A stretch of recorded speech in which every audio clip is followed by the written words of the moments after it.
Thank you very much for inviting me to give this talk this evening. I was invited to Moscow to give a presentation to a professional group at the Congress Center yesterday.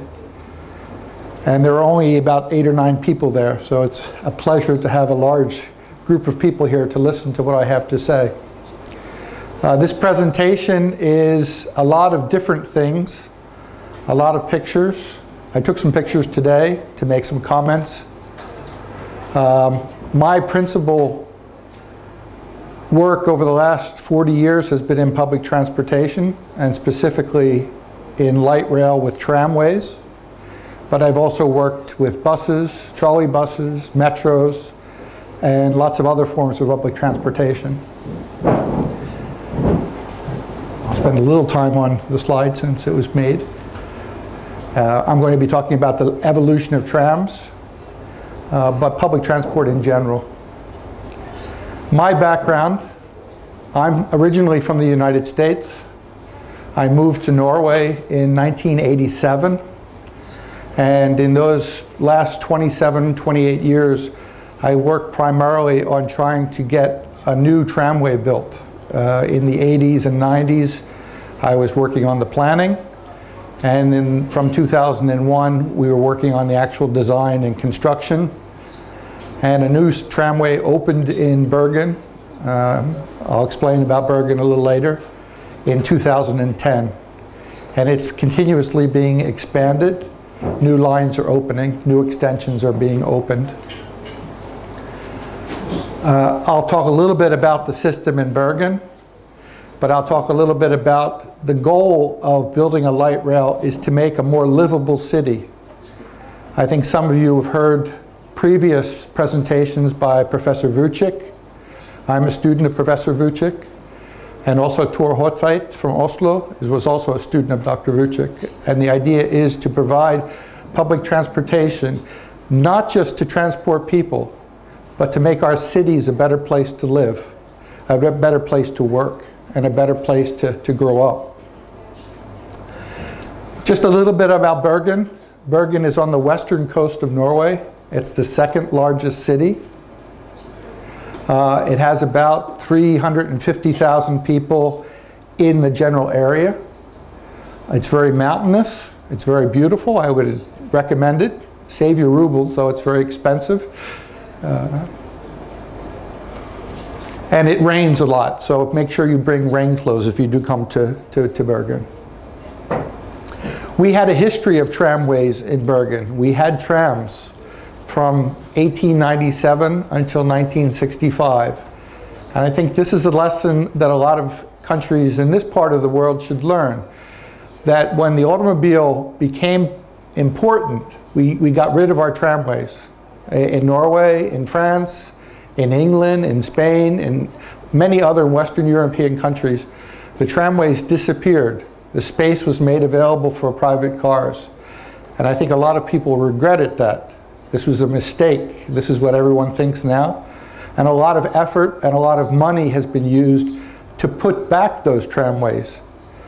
The great advantage of the tramways was that they often had their own right-of-way where they had priority over other traffic. And you see that here in Moscow today. You see the tramways are operating separate from car traffic. They don't always have priority when they get into intersections and junctions, but they are able to move from street to street without too much of a conflict. And that's very, very valuable.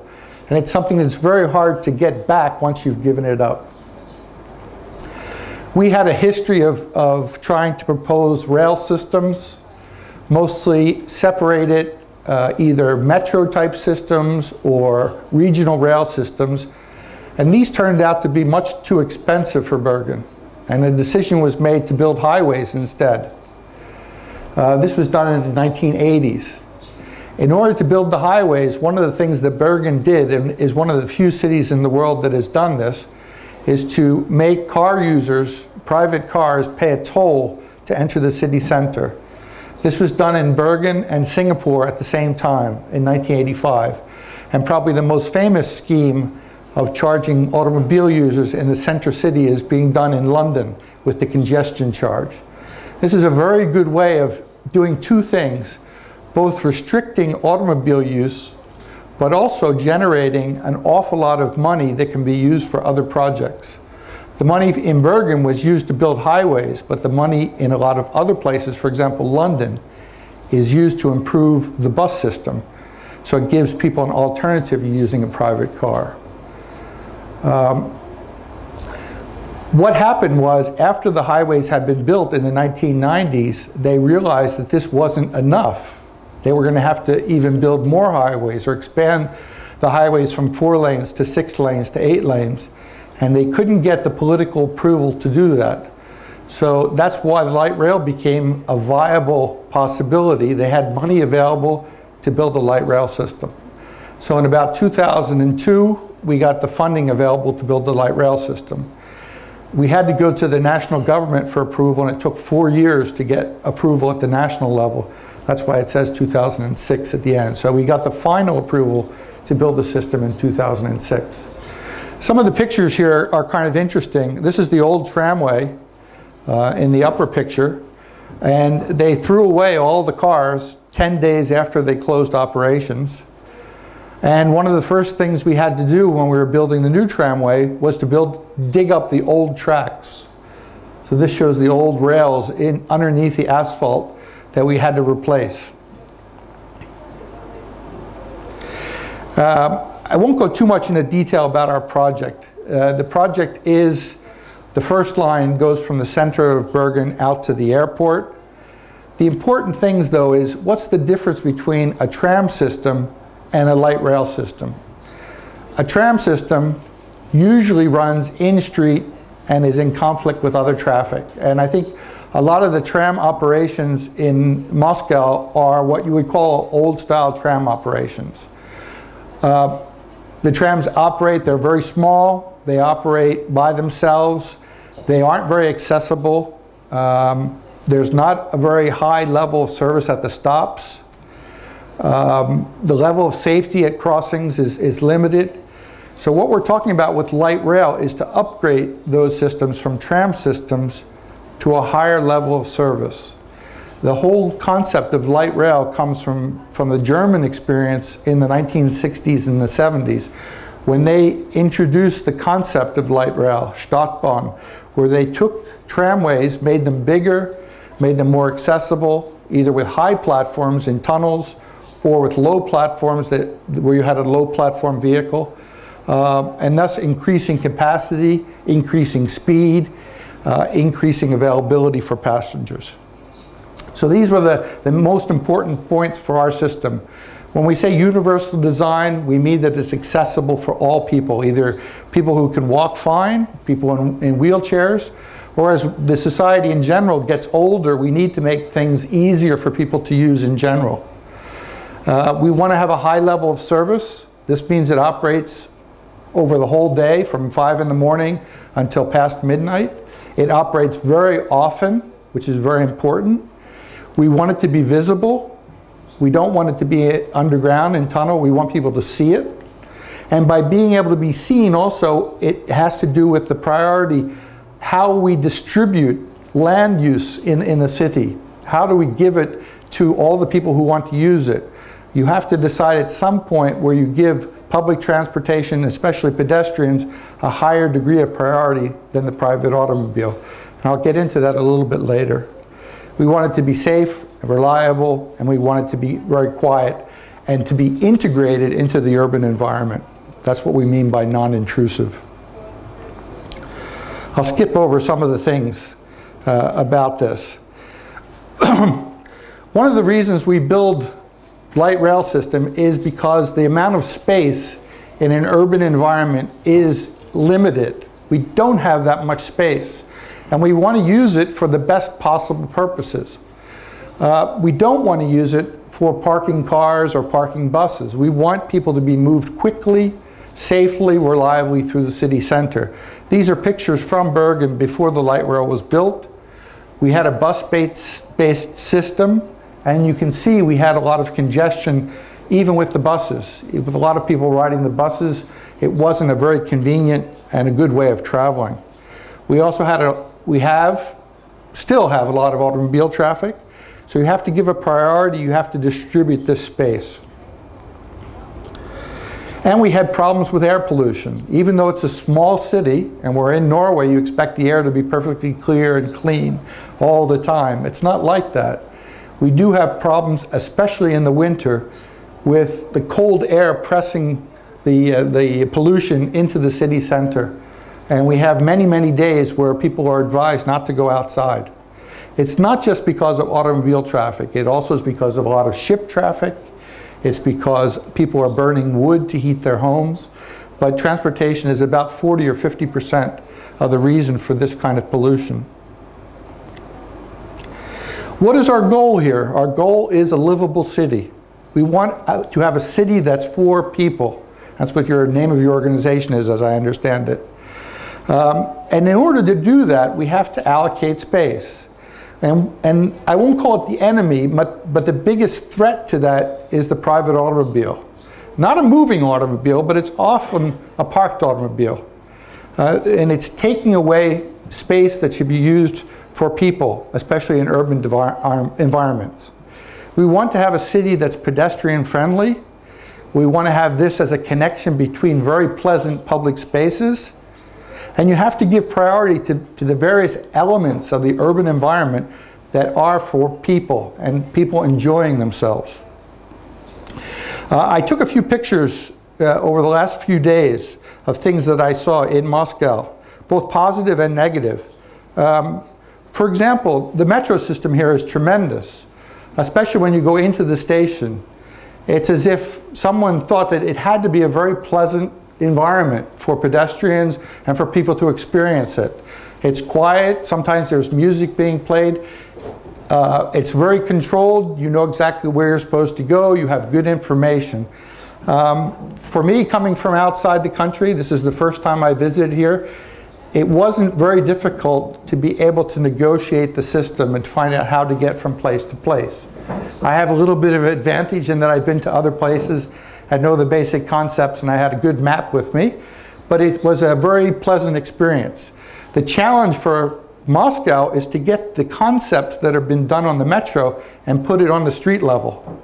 Because as soon as you come out of the metro, again, another nice picture of a metro station, it's a little dark, I think. Very pleasant, very, very colorful. You feel when you go into a metro station that you've come into a safe area. But when you go into the streets are nothing but automobiles parked everywhere. We don't see much green space. It's very difficult to walk. You have to squeeze your way between cars to get from place to place. The cars seem to be parked almost everywhere, on sidewalks. There's no consideration for pedestrian movements. Many examples of this that I've taken pictures of.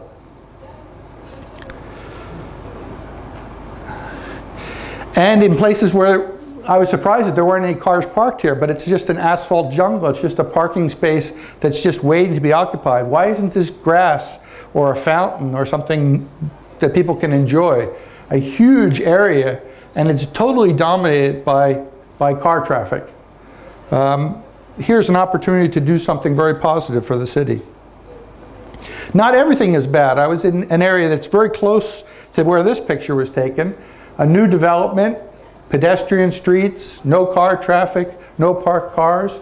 It was very pleasant, nice to walk. So there is a positive aspects. Someone seems to understand that we have to make pedestrian-friendly areas in order for people to enjoy, to work in these areas. There's a lot of shops and a lot of restaurants in this particular area. So it's not all bad. Again, to go back to the main point, we have to make public transportation attractive. As a society gets more and more wealthy, has more and more disposable money, it's very easy for people to get into the trap of having to buy a private car and then using that for everything. What we have to do is we have to fight to maintain that public transportation share. You have to make your system attractive enough to pull people out of the automobile. And as time goes on, sitting in an automobile becomes more and more attractive. Automobiles keep getting better and better and better. They have more buttons and bells, and they connect to the internet, and it's very easy to sit in a car, even if there's traffic, because it's a pleasant environment. So we have to compete with that. We have to make a public transportation system at least as good as the private automobile, or better in some cases. That means we have to concentrate on making it a comfortable system. It has to be safe, it has to be dependable, and it has to operate frequently. And also information is a very important part of this. There's a tendency to think that, well, most of our riders know what they're doing and they don't need to have information. Well, that's true for their daily trip, but if they want to go someplace different, it's very important for them to get information. You also have to realize that every year you're getting new riders, people who are coming into the city for the first time, tourists are coming, so you have to think about those new riders and capture them. There's a bit of a threshold for people to start using public transportation. It's very important that they get the information they need. I say other aspects because I think sometimes there's an awful lot of focus on both the cost and the speed of the service. And for a regular user, those things aren't all that important. The cost has to be a reasonable cost, but it doesn't have to be dirt cheap. If you give people quality, they should be willing to pay for it. And the speed of the service is not as important as how often it runs, so that the waiting time is reduced. The actual time to get from A to B isn't the important part. It's to get from where I'm starting from to where I'm ending up at. And in that case, how I get to the station, how long I have to wait is much as important as how long it actually takes to travel. But it's not enough to have a public transportation system that's fantastic and great. You also have to decide that that's the way you want people to travel. So you have to give the public transport priority over private transport. And that means the most important reason to take public transport is often that it's difficult to find a parking space. For people who are driving to work, for example, the availability of a parking space in most places is what determines whether they're going to take public transport or drive to work. If they get a free parking space at work or a free parking space when they're going to the city to do something, that's going to be, in many, many cases, the deciding reason to drive instead of taking public transportation. So the first place to start to make public transportation more attractive is to make parking less attractive.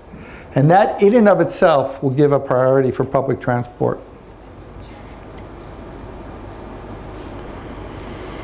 I talked about the reasons why we want to do public transport. And it's interesting that a lot of the reasons why people are against public transport are often the same reasons. I said why was, for example, nostalgia. People said that trams were a better way of traveling. But a lot of people use that argument, they turn it on its head, and they say that it's an old technology. We should be thinking about newer things. I know there was a big discussion here about the monorail that was built, because a monorail is seen as a more modern form of transportation. The fact that something is old doesn't necessarily mean that it's bad. It also can mean that it's well proven, that it's something you can depend on. A new technology is something to be a little bit skeptical about in some ways. Some people want to build public transport and things like tramways to reduce road capacity. And that's why people are against it also. Because if you build the tramway, we don't have as much road capacity. But at some point, people have to understand you can't build yourself out of congestion. Most Western cities have decided that we just can't build our way out of the problem. We can't keep adding extra lanes, extra highways. It's just going to cause more and more problems. So at some point you have to say stop. Instead of building highways, we're going to be trying to build a more efficient way of moving people. Public transport is also seen as a way of structuring development. The difference between public transport-based systems and public transport-based cities is that they tend to be concentrated around certain areas, the areas of stations, the areas of terminals, the areas where the different lines intersect. So the public transport has a way of causing the city to be more dense. A highway-based city has the opposite effect. If we build more highways, it's easier for people to live further and further and further away.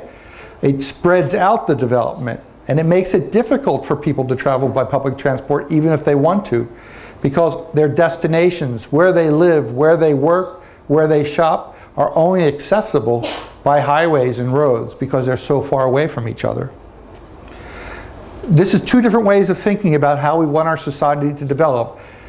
I think the public transport-based system with dense development is more sustainable in the long run than a highway-based system.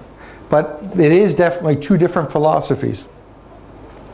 Some people are worried about increased operating costs for public transport. Public transport does not normally make money. So if we expand public transport services, that means it's going to cost society more. But it's a social service. It's just like water and sewage and electricity. Do we view public transport as being just part of a public service that we're willing to pay for in order to live in a civilized society? And our problem in Bergen was we were using the money paid by automobile users to build a public transport infrastructure, and that wasn't very popular. The same thing here. If you're going to be, I understand that parking is now not free in the center part of Moscow. To use that money for other improvements that aren't for the automobile users could be a cause of conflict, and I understand that. Again, one of the things about our system that was very important to us was to make it visible from the outside, but also to allow the city to be visible from the inside. People are constantly, if you look at the people that are in the vehicle, they're all looking to the outside of the vehicle. They're participating in the activities of the city while sitting inside of this vehicle. So that's a way of them connecting. It's not separate from the city. You don't experience the city to the same extent when you're riding a metro system in a tunnel. So there are advantages to this. Metro systems are wonderful for transporting lots of people though too. So I don't mean to argue that one transport system is better than another. These are all tools that we have to use, and we have to use the right tool for the right situation. So a bus, a trolley bus, a light rail vehicle, a train, a metro system, all have their places to be used. They can be efficient for the way they're used. One is not better than the other. It's as silly as arguing that a hammer is a better tool than a screwdriver. They're used for two different things. A little bit of details. One of the things that has happened in light rail, and this goes back to the idea of evolution of tramways. The vehicles have gotten bigger, so the old style 12, 15, 18 meter long tram has now become 30, 40, there's even 52, 53 meter trams being used in Budapest, in Hungary. Our vehicle is 32 meters long. They're based on a modular design, so this vehicle can actually be expanded. It's going to be lengthened to be 42 meters. They just plug in a few extra modules in the vehicle, and that's going to be done because we have too many passengers, as it were.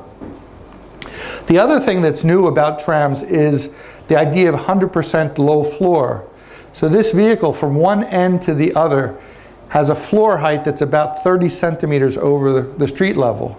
So at all the doors, people can just walk right into the vehicle. I'll get back, let's go right here. So it's a flat floor, easy to go in and out. A wheelchair can actually go through the whole vehicle. It's wide enough for that to happen. A lot of extra space also for wheelchairs and other people. At the same time, we can show a little bit about the evolution in this picture. This is a vehicle, these two vehicles technically are the same. They look much different. The box on the right, as it were, was the original prototype vehicle for this particular type. It's called a Variobahn, It was first introduced in the German city of Chemnitz in 1992, and that's the prototype vehicle on the right. Our vehicle on the left, it's not specifically our vehicle, it's our design. It's being sent to Croydon in England, but it's our design, just different colors. is exactly the same vehicle, but we spent a lot of time trying to make it look more modern and attractive. So the doors and the motors and all the electronics are exactly the same, but we made it look a little bit more French, if you will, than German. A little bit about our project. One of the things that was very important was that we built it on time and we built it on budget. Since this was a new idea, we didn't want to turn into a fiasco. We didn't want to be over budget. We didn't want to be 2 or 3 years late. So it was very important to get it done on time and on budget. We had to do a lot of cost cut to do that, and a lot of the nice things that we maybe should have built, we didn't build, but the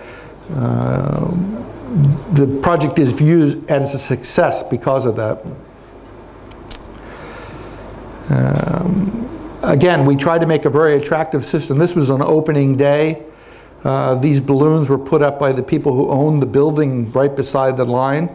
So there was a great public celebration the day we opened the line, even though 4 or 5 years before the opening, 75% of the people were against building this system.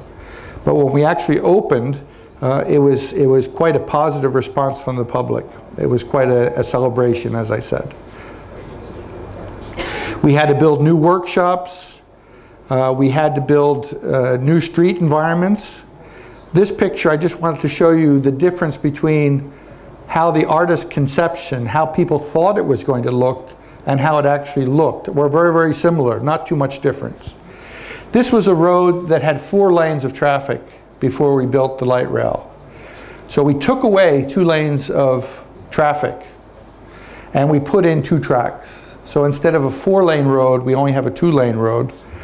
And the 2-lane road actually was restricted to people who only lived in the area. So the amount of traffic on this road went from around 30,000 automobiles per day down to 4,000. And you could say, well, where did that traffic go? Well, a lot of it basically disappeared. They have an expression which they call traffic evaporation. If people can't get somewhere, they don't drive. So we saw a lot of traffic just basically disappear. The actual way it was built looks like this. So we have a track surface that you can drive on if you wanted to. And the ambulances and the fire department and the police are able to use this if there's traffic.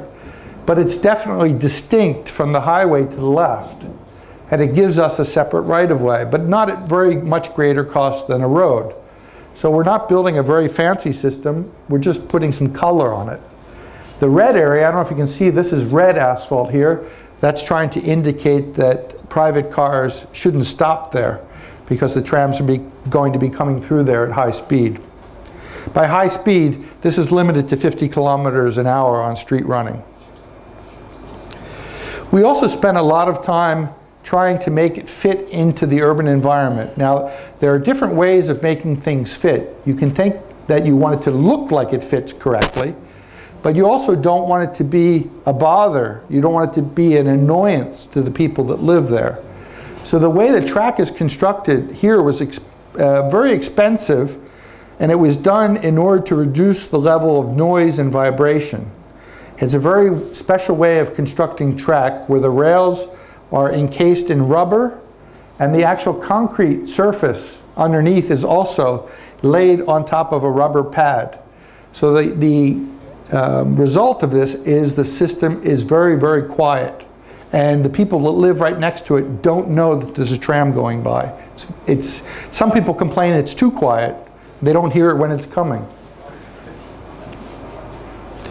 In other places, because we don't have people living nearby, we were able to build it cheaply, just as a railway. So you're just using a traditional railway structure with sleepers and asphalt, or with aggregate as your ballast. This is in the city center. You can see it's quite an attractive system. It's not surrounded by fences. It's a very open system, but it's, as I said, very visible, both for people outside of the system, and also it gives, with the big windows, it gives people inside a chance to experience the city. We also, along the The route of the tram, we used a lot of grass track.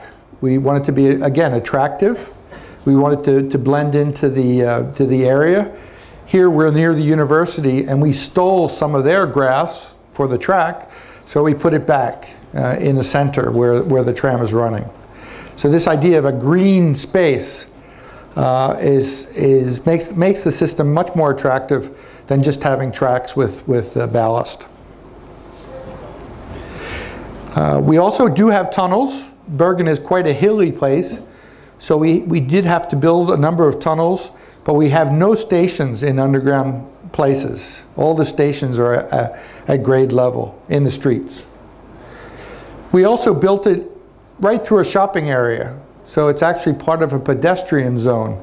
The tram goes at a very slow rate of speed here, but there's no restrictions for people to cross over the tracks anywhere along this line. And the tram is part of a total transport plan. It's not enough just to build one line or one system. You have to think about how the whole system is going to work. And our system in Bergen is based on rail. We have the rail line to Oslo is used for commuters. We have buses, both city buses and express buses to the suburbs. We have trolley buses, and there's one line. It's going to be extended. That's the yellow. And the tramway, which will act as sort of the backbone for the whole system. Everything will feed into that. Eventually, we're going to have a two-line system. We're going to be going further to the north right now, and we're going to be going out to the west.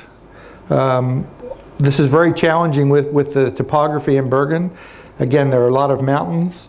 And also financing. We're starting to run out of money to a certain extent. They've borrowed money to pay for the lines that are being built right now. So there'll be a challenge to raise enough money for the future. What is our experience after 3 years? We had the first line open in 2010. We had a short extension that was opened last year in June of 2013. We expected somewhere around 20 to 25,000 passengers a day.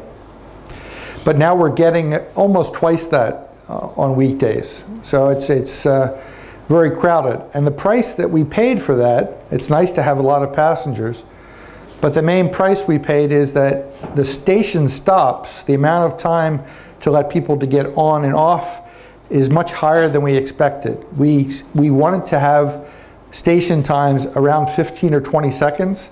We're experiencing times that are about 30 seconds. And if you take those extra 10 seconds and multiply it by 15 or 20 stops, you're talking about 3-4 extra minutes of travel time. And that's been unpleasant. We would have preferred to have a faster service. But it's the price we had to pay. We're right now trying to train people to let people get off before new people get on to try to speed the system. That's a challenge. We also have a lot more traffic on Saturdays and Sundays than we had expected. We see a lot of families traveling now that didn't travel before, especially families with what they call the barnevogens in Norwegian, the child prams.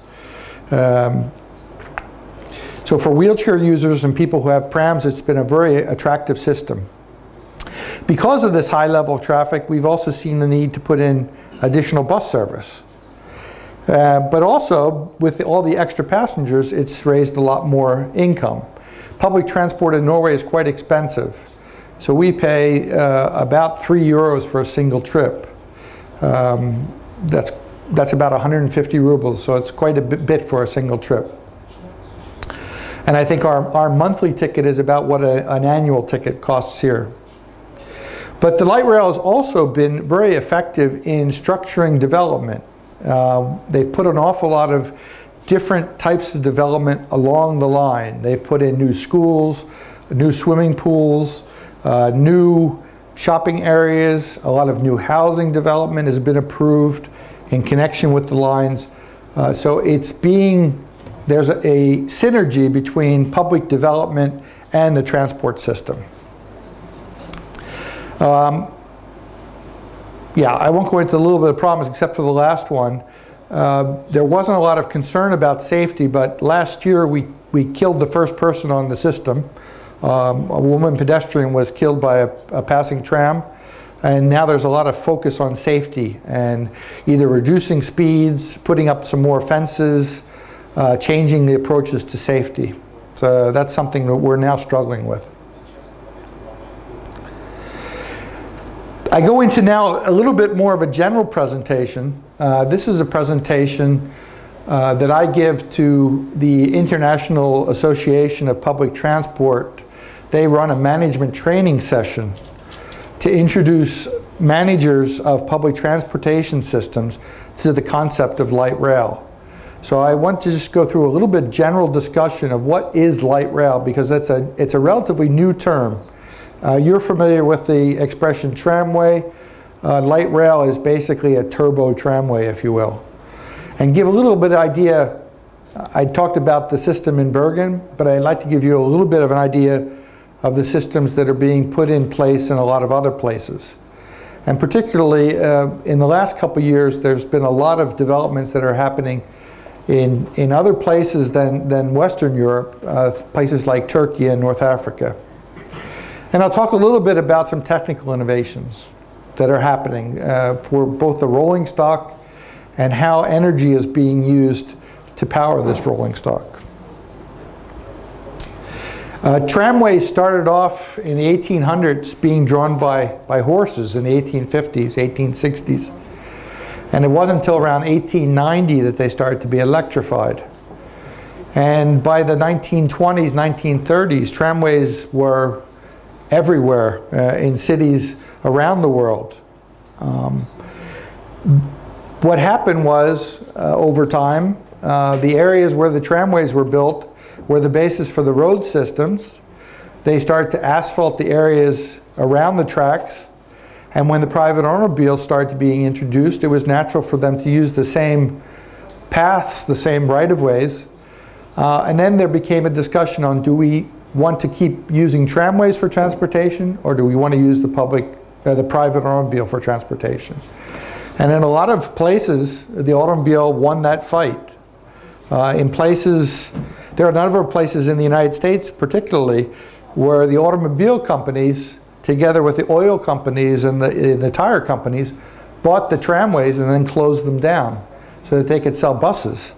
So this was a little bit of a conspiracy to destroy the tramways. But there was also a feeling that they were old-fashioned and they really needed to be upgraded to be successful. And that's what happened with the idea of light rail. Light rail is, as I say, an improved type of tramway. It isn't just a tramway, it's bigger trams, faster trams with a lot more space for people, and primarily operating on a separate right-of-way. That's very important, whether it be at street level, separated from other traffic. It could be in tunnels. It could be above ground, up on elevated structures. But the idea is to try to move the tramway from being an in-street system that competes with the automobile to being a separate system that is far superior to the automobile. So what is light rail? There's a definition. It ranges from what we consider tramways. Trams operating in street with mixed traffic is still light rail, but it goes all the way up to basically a metro type operation where the trams are operated on completely separate right-of-ways. That could be tunnels, it can be elevated viaducts. The idea of light rail, it can be versatile. It can operate in different places, in different manners, without changing from one vehicle to another. So you can go from point A to point B, you can run in street, you can run above ground, you can run in ground, it can all be the same line. Some examples of this in lots of different places. We see today still a number of cities that are operating trams in city streets. Here's an example from China on the left, and an example in Toronto on the right. Toronto is now trying to upgrade to become more of a light rail systems by segregating those tracks to not allow automobiles to drive on the same path, to put in stations with high platforms so that people can get on and off the vehicles easily. Light rail fits in very well in pedestrian environments. Here's a couple examples from Germany and Croatia, where it's operating in pedestrian streets. Because the tram is contained by the tracks, you know exactly where it's going to be, so it's very predictable. And people can walk, bicycle, they can sit beside the tracks and not be disturbed by them to any great extent. You have to be careful in such situations. You have to make things visible, and you see how the track is defined very clearly. Where is the safe area to stand and where the tram actually has the right of way, and you have to stay out of those areas. And then there's the idea of segregated systems. The segregation can be here on the left from Marseille. We see the tram, a very interesting tram design also. It's supposed to look to an extent like a ship. It's put onto a track surface that's raised above the asphalt so that the tram has the priority. But if a vehicle needs to get on that surface, it can do so. A grass track is used very, very frequently in a lot of different cities. I showed you examples from Bergen, and here's an example from Freiburg in Germany. Freiburg also is an interesting city in that they build tram lines to places where no one lives, expecting that people will live there in the future. So when a housing development is planned, they build the tram line first, and then people who move into that area, they know that they're going to have a reliable form of transportation to the city center, and then they can choose to live there without an automobile, for example. It works a lot better than if you try to put in a transportation system after people have moved into an area, because they have to get to their work from day one. So if they don't have a public transportation from day one, then they're going to be taking an alternative, which often means the private automobile. An awful lot of cities also are taking into use old railway lines. So here in London, the Croydon system is based on using some old railway lines that were abandoned, and they were refurbished to put in tram service. Here's an example from Melbourne. Melbourne is actually the largest tram system in the whole world, has the most number of kilometers of route system. A lot of it is street running tramways, but some of it, as you see here, is operating on a completely separate right-of-way that was an old railway line.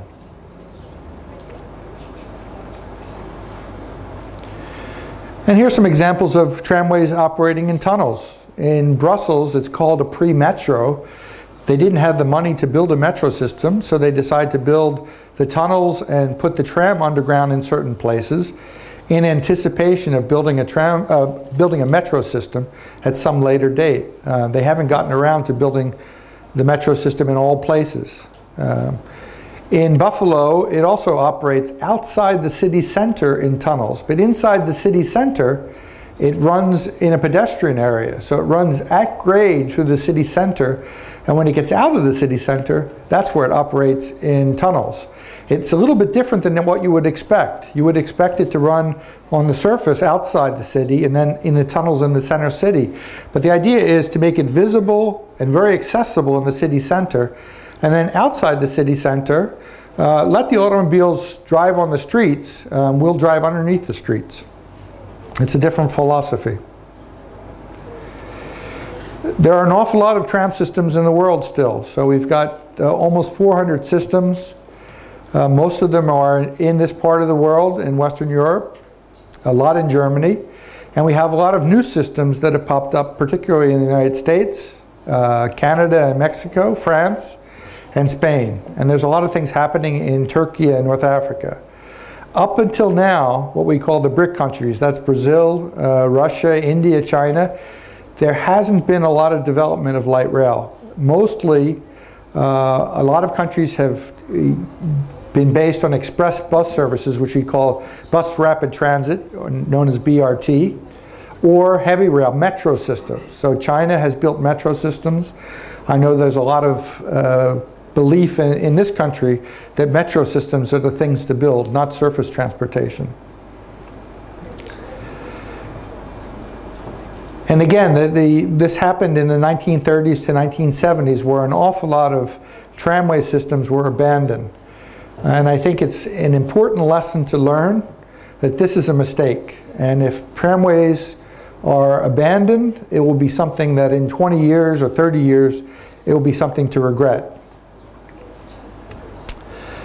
A lot of things have happened in the last 30 years. This just shows a number of the cities that have built new systems.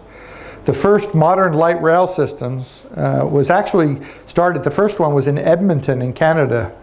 A very strange place to start, but Edmonton built a modern metro system basically based on tram cars that they imported from Germany. It's a famous Duvog U2 vehicle that was used in Edmonton. And San Diego learned from that, and from there, many, many other cities, especially French cities, have built systems. I won't go through this very actively. Right now, this tramway evolution, if you will, or the introduction of new tram system is just starting to have its effects in the northern part of Europe. So our city in Bergen was one of the first, but there are a number of cities in both Sweden, Denmark, and Finland that are looking at new systems to build. So the area around, across from Copenhagen, between Copenhagen and Malmö, they built a new bridge connecting Denmark and Sweden. And this whole area is becoming basically one big city. And in those cities of Malmö, Lund, and Helsingborg, which are part of the general Copenhagen city, they're talking about building new light rail systems. And they have an office that's designing those systems. Denmark built a automated metro in Copenhagen a number of years ago, and they're looking to build on the success of that by building light rail in Copenhagen, but also a number of other cities are looking at light rail. And also Finland, Helsinki is a very old tramway system, but they're buying new vehicles and trying to improve the system, and the cities of Turku and Tampere are also adding light rail. And there's lots of cities throughout the world that are building new systems. So this idea of light rail and tramways, it's not an old technology, it's a modern technology, it's very popular, and it's expanding in an awful lot of places. The thing that's happening in the United States right now is very interesting. They're starting to go back to building what we would consider tram systems. They're operating newer systems in city streets to help pedestrians basically get around a little quicker. So we're seeing what the United States calls streetcar systems, basically old-style tram systems. They're operating on street, very closely together stops, not that fast. And we're seeing these being introduced in Washington, and Atlanta, and Cincinnati, and a number of other cities.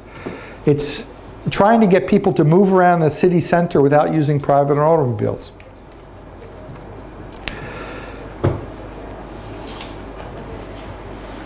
I'm just going to go into what makes these systems a success. A lot of cities have introduced these services. Why are they so successful? And this is what I consider the 5 important points for light rail and their success.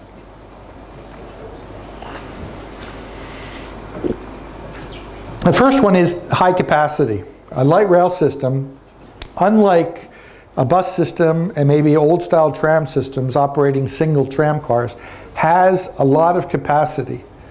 Some of these vehicles can be up to 75, 80, 90 meters long, especially when you couple multiple vehicles together. This is a vehicle from Saarbrücken on the left. A similar vehicle is being used in Istanbul on the right. So these can take 500, 600, 700 passengers in these vehicles. So you're talking about replacing 400 private cars if you assume that there's about 1.2, 1.3 persons per private car. A repeat of the same picture I had before. The idea here is you need this capacity both to replace automobile capacity, but also to replace bus capacity. And the efficiency here, if one driver is transporting 500 people, that's a lot more efficient than one driver transporting 30 or 40 people in a bus.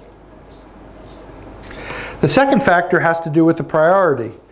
If you're putting these large vehicles, you can justify giving them priority.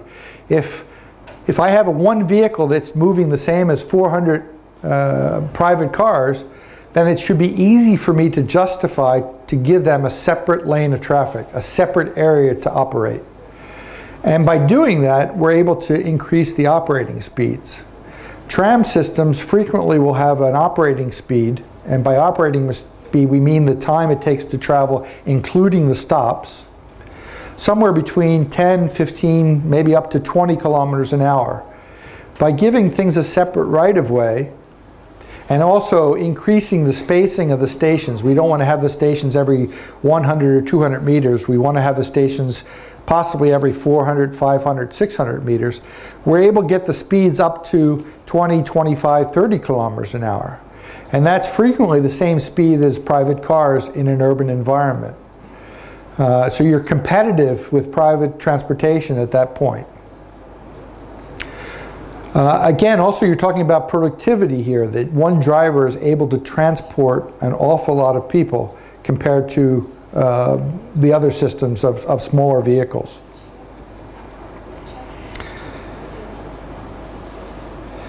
So this idea of a segregated right-of-way, this is shown two examples, one from Turkey on the left. A similar green boulevard has been in place in Paris now, the third tramway line. Paris has a tremendous metro system, but they found in order to travel on the outside areas, they're building these peripheral ring lines that are based on tramways for lower levels of traffic. And on those paths, they're putting the tram into a grass boulevard, much like the picture on the left, similar on the picture on the right. The third factor is this accessibility issue, that people can get on and off the vehicles quite quickly. This is true of people who are moving on their legs, but it's also people in wheelchairs. It's becoming much more important that it's accessible to all persons as part of our society. Here's a picture on the right from Strasbourg in France. And even if you have high platforms, you can still have accessibility with a system of ramps up to the platform. This is our system. Our platforms are about 30 centimeters high, and it gives a direct access into the vehicles. You also see there's a lot more emphasis on design to make things attractive, to have the waiting area for the passengers to be very pleasant. They can be away from the other traffic, wait, get information on when the next vehicle's coming with an information sign. Treat them as if they're valued customers. We don't even call them passengers anymore. They always refer to people as customers. The fourth thing is to combine the public transport, to combine the light rail system with the other modes of traffic. This can be, in some cases, bus. It can be bicycles. It can be parking. So here you have park and ride lots. The automobile is a very good way outside of the city for people to be fed into a high quality mode of transport. But there's no reason the car has to come all the way right into the center. Here's a place in Dublin. People park their car. As part of the parking, they're also given a ticket on the light rail system. So it's a combined ticket for both the parking and the transportation. This is very frequently done in France. People will pay parking for a car, and the parking charge will cover everyone in the vehicle can travel for the whole day on public transport for the same fee as the parking. And the fifth has to do with this idea of urban integration, that you're trying to use light rail to make a more livable city, to make an urban environment that's better than it was before. So you're reducing the space that's being used for traffic, you're reducing the space that's being used for parking, you're making it less attractive for people to use automobiles in the urban environment, and the area that you're being used for the light rail, you're trying to make it a very attractive area by doing re-landscaping, make it more pleasant, green, and also other improvements, fountains, various urban enhancements. And we see that on a lot of different systems. Here's what we did with street furniture, make the system very attractive, make it blend into the environment, artistic things in the stations. We even have some light installations in the tunnels. Make it look like it fits in, but not as disruptive. To make it look like it's part of the urban environment is very important. Again, a reuse of a picture, sorry for that. You do have challenges in certain places. Here's a particular space in Bergen that we're having an interesting discussion. That we want to use the light rail in a historic area. It's quite narrow, quite tight. This is the advantage, though, of using a rail-based system. You know exactly where it's going to go. So you can run the vehicle where it's only a short distance from buildings or from pedestrian areas, and it can fit into it. There are other possibilities here also. You can actually run on a single track and run traffic in both directions on a single track section. This is done in a number of cities. Probably the most famous is in Amsterdam, where they're running on single track with many, many trams in each direction. So you're trying to make it a pleasant part of the city. That's what we're trying to say here. Use different types of materials. It can be railway track, or it can be, for example, this stone section at another station on the same line. Some examples of before and after. Here's an example from Strasbourg, where you had basically 4, 5, 6 lane roads. You restructure the urban environment. You might take away street parking. You might take away a lane of traffic. You might take away a turning lane. But you're giving priority, you're giving the focus of the city street to the public transport. And by doing this, you make it less attractive to drive private cars. The opposite happens if you build out the roads. If you, for example, take that area in the center and added an extra lane of traffic. I know that's done here, for example, where you make a lane that can be reversed in direction during rush hours. You just make it more attractive to drive private cars, and you're, in the long term, you're basically destroying your urban society. Another example, in Nantes, they have a very large highway that went through the center of the city, and what they did was they spent an awful lot of time and effort trying to make it a much more attractive area. So you see here, in the old picture, you have almost 4 lanes of traffic, plus parking, quite a lot of traffic going through the city center. After it's been restructured, you're down to 2 lanes of traffic. You've put the tramway on the one side, and you see a very large pedestrian area on the other side. They're still having cars park on this area. They're still struggling with parking, mostly for deliveries, but the structure of the city has been totally changed. Here's another example from Nantes, where you take an area and you make it a very pleasant public space. Instead of, this might have been I don't know exactly, but it might have been a parking area before. Here you've turned it into an urban stop for the tram.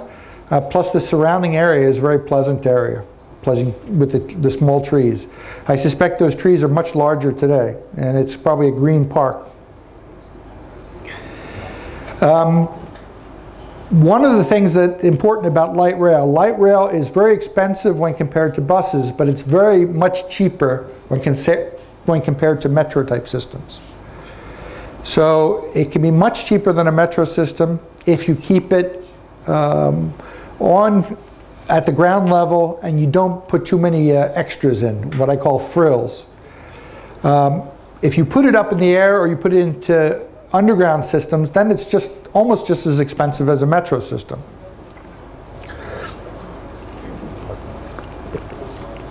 At the end of the day, though, it's cheaper than metros, but it's always more expensive than a bus-based system.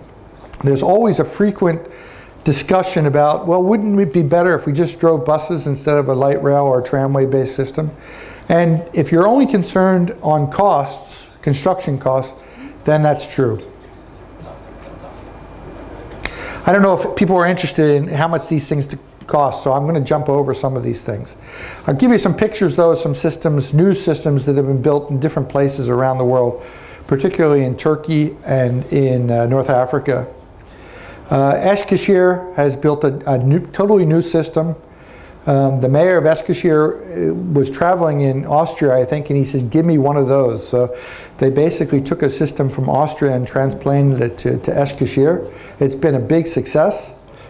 Bursa has built a light rail system that's much more like a metro system. Heavier vehicles operating on a totally segregated right-of-way. And this, again, shows you the wide spectrum of systems that can be covered by the term light rail. Back to the Eskişehir system, it's running at grade. It has a lot of passengers, about 100,000 passengers a day.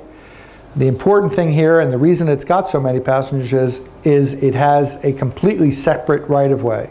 So even though it's operating on city streets, it's not competing with other traffic. You can see there's no traffic there except for there's a bicyclist and there are pedestrians. That's the competition, not the private automobile. Very pleasant vehicles, big windows, easy to get on and off.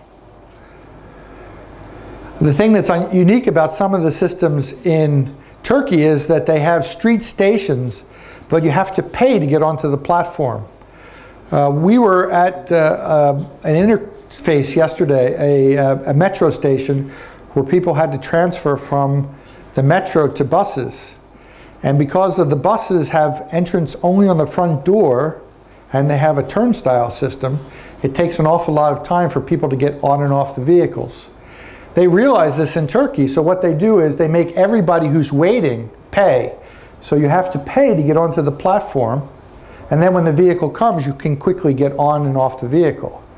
Now you could say it would be very easy for people to walk around and get on the platform on the outside, but if you see what they've done, they put gates on the platform edge too, so it's a totally enclosed areas. And they have to pay to get on the platform, not to get in the vehicle. Here are the gates that show how they, at the platform edge, how they have to get into the vehicle. It's also a safety issue also. They can only get into the vehicle where there's a door. And you can see also because the height of the platform and the height of the vehicle are the same, people can roll into the vehicle quite easily. It's very important for accessibility. Back to Bursa, more of a metro style system, so totally segregated and operating on an underground section in the city center. So I think this is the closest you'll get to a light rail metro system in the world. It's a big city though, 2 million people.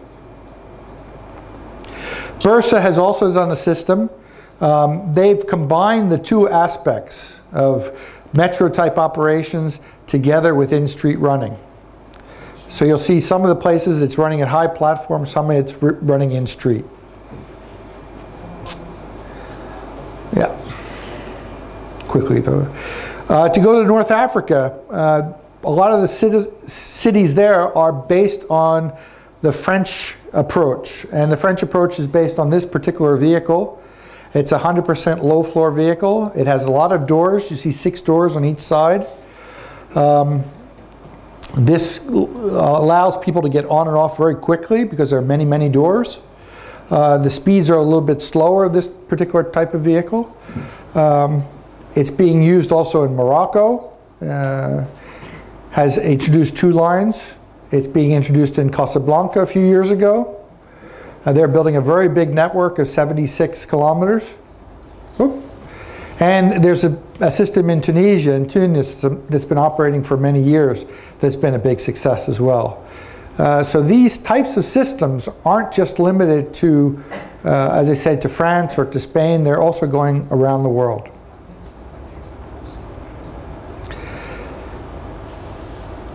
Again, back to the main topic of what I've been talking about, evolution. Things are changing. Things are changing, the types of vehicles are being used, the way they're being powered is being used, how they're being utilized on the networks is being changed, they're being used on railway type infrastructures. And there's also, they've been trying to reinvent the wheel to try to come up with a better type of tramway. And this hasn't been all that successful, but I wanted to address that a little bit.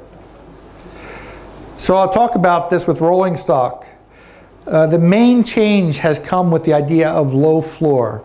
Traditionally, tramways have had a very, very high floor, and that's because the technical equipment has been underneath the vehicle. There's been a change now to try to reduce the height of the floor and put the technical equipment on the roof. This can be done in just a center section, as the picture on the right shows, or you can try to make the vehicle, through the whole length of the vehicle, very low. The vehicle in Vienna is called the Ulf, which means ultra low floor, and that is only about 17 centimeters above the road.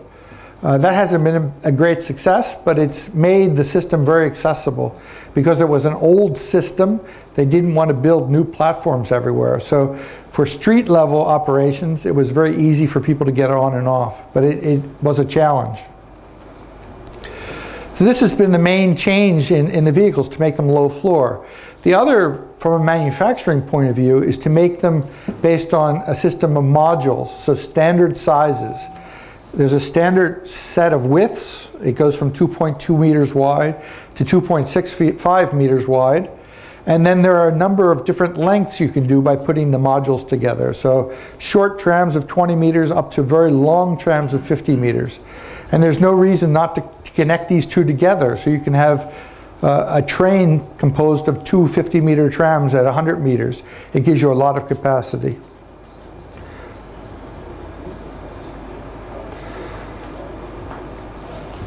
And there are systems still today that are older systems that want to build high floor cars. These systems are going away as time goes on. It's going more and more to the low floor type of vehicles.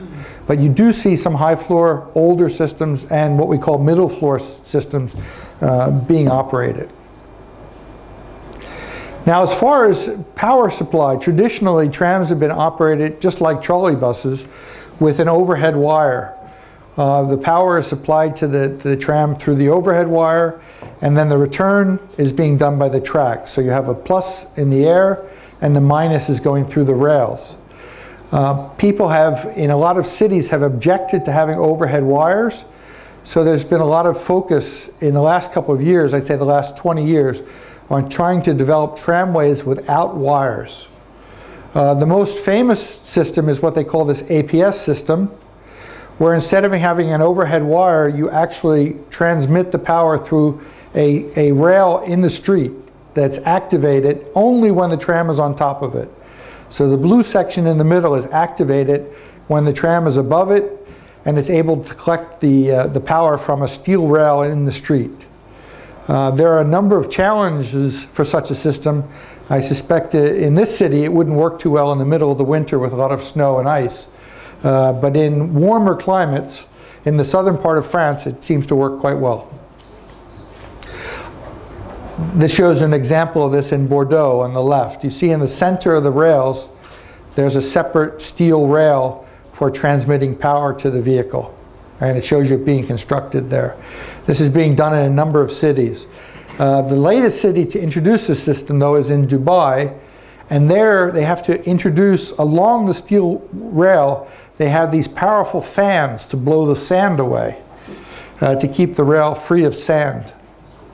So it does, as I say, have some technical challenges. Another way of moving trams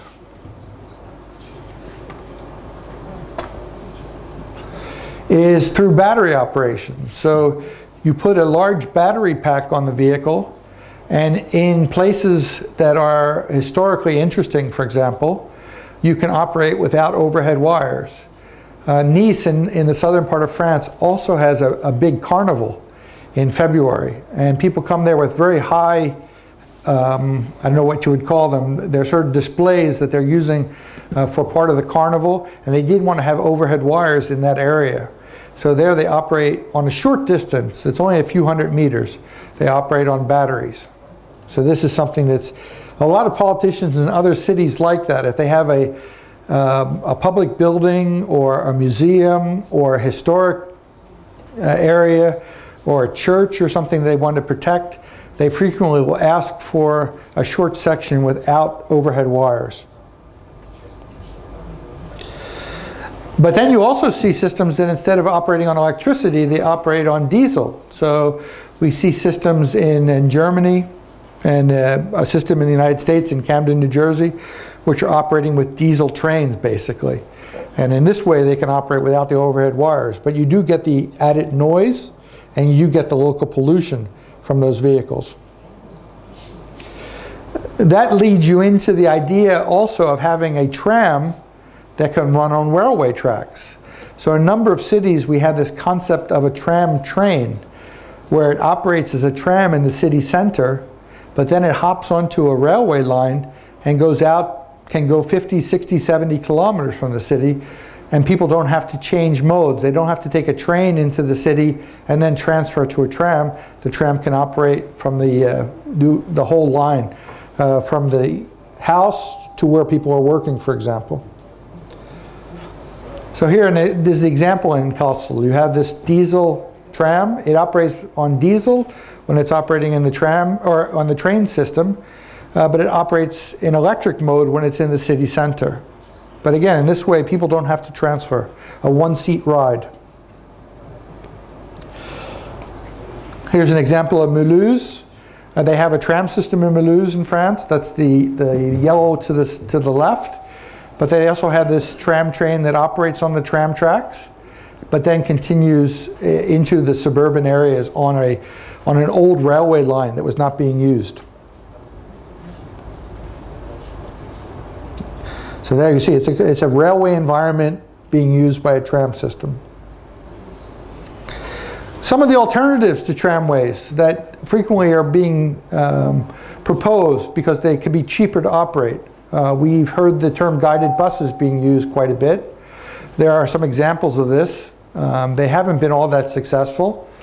The advantage to a guided bus, though, is it keeps private cars from using that area. So it's a specific type of construction that a private car cannot use, but a bus can use. So you see the one on the left particularly, if a car tried to drive on that, that space in between the two wheels is too wide for a private car. It's perfect for a bus. And then finally, we have this idea of a rubber-tired tram. So these things look like trams, but they actually have rubber tires like a bus. But they're using a steel rail in the middle to guide them. In some places, they use the rail for the electric system. So on the left, you see it only has a pantograph, just like a tram. On the right, it's being operated basically as a trolley bus with a guided rail system. These systems also haven't proven to be a success. And the one on the left is being converted to a traditional tramway system this year. There are two different approaches to this. One is being done by the manufacturer Bombardier, and this one on this page is being done by a company called Translor. This has been a little bit slightly more successful system than the first one.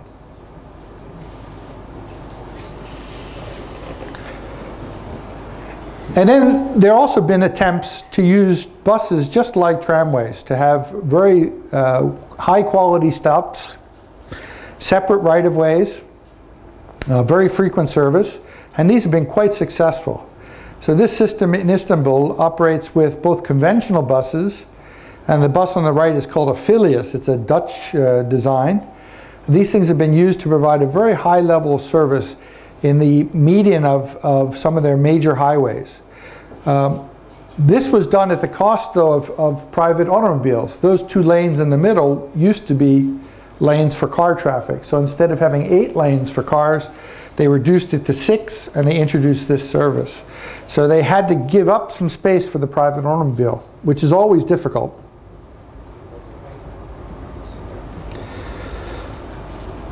So just to finish up, this has been not a revolution. It's been a change from the horse-drawn tramways of the 1850s, 1860s through electrification that allowed higher speeds. It also enabled increased size of vehicles. A horse could only transport a 6 or 7 meter long vehicle. When they electrified, they could suddenly get up to 15 meter long vehicles.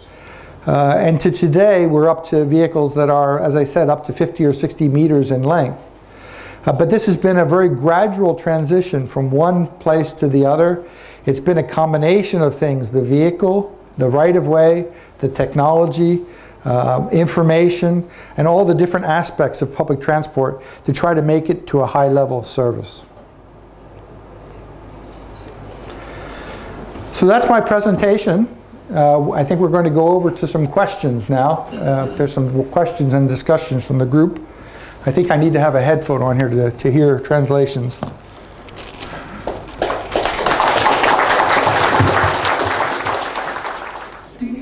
Hello. Could you tell me, please, how do you solve the issue with the tramway in winter? Because when people have to wait for the tramway in winter, they will be cold. Yeah, that's true. What we have done in Bergen, for example, all the platforms at the stations are heated. Now, this doesn't make it warmer for the passengers, but it makes it so there's no ice. Yeah.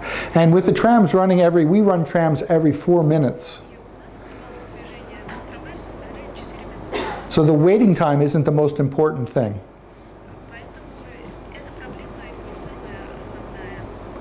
There are systems, though. For example, Edmonton. Edmonton has a very cold climate. And they have heating pipes in the roofs of the stops.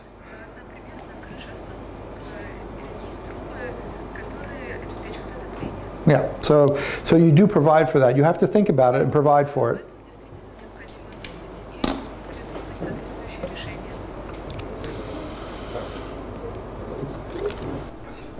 Thank you very much for the very interesting lecture. I have a question regarding the rubber that is used to decrease the noise. Perhaps this is a question related to the climate. How does the cold climate impact the rubber? Perhaps the cold climate makes it necessary to change the rubber often. There are problems with climate and the rubber. It doesn't have to do with the rubber itself, though. What happens is that water can get in outside of the rubber and then freezes and then can break the rubber. So it's a construction problem rather than the rubber problem. The rubber that we're using for this system also is recycled automobile tires. So it's already been made for lower temperatures.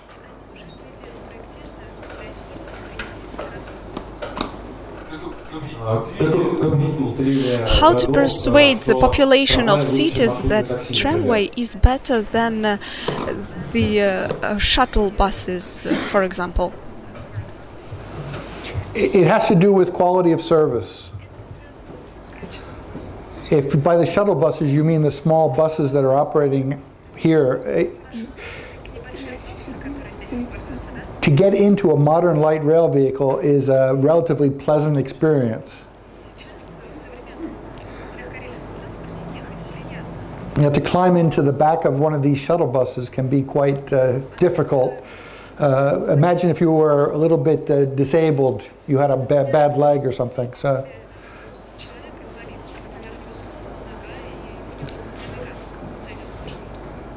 The main difference also has to do with the efficiency of the system. As wages go up, as labor costs become higher, instead of one person driving 5 or 6 or 8 people, you have one person driving 200 people. So it's more efficient to have a light rail system or a tram system. I have a question. I've heard that in Bergen there were many years of protest against the construction. Do you know anything about it, or can you talk about it? Yes, 70% of the population was opposed to the project. The reason the system was built because there were 2 or 3 politicians that really believed that it would be a success. And they were able to convince their fellow politicians to build the system, even though the public wasn't very enthusiastic. A lot of the public opposition, though, was because of the tolls that automobile users were paying for a light rail system.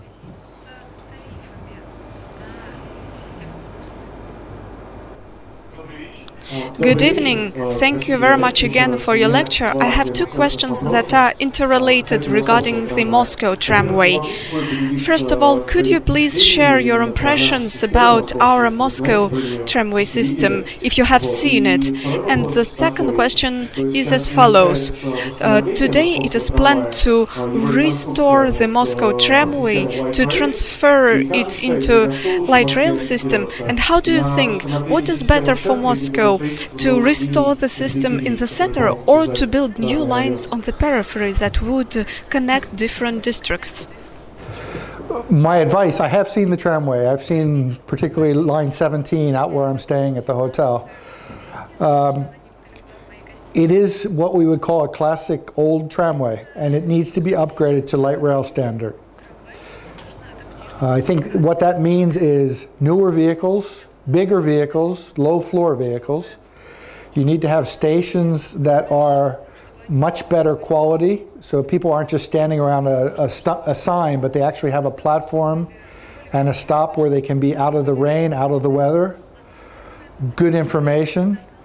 I think it's important to take care of what you have rather than expand it at this point, because the quality of today's system is not good enough.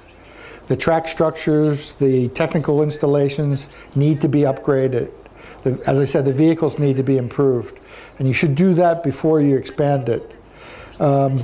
Light rail is better probably in urban environments than in suburban environments because it's efficient and it can move a lot of people in a relatively small area. So at some point in time, after the existing system is upgraded, I would suggest that it, instead of expanding outward, it expands inward, because it's a very good system for the urban environment.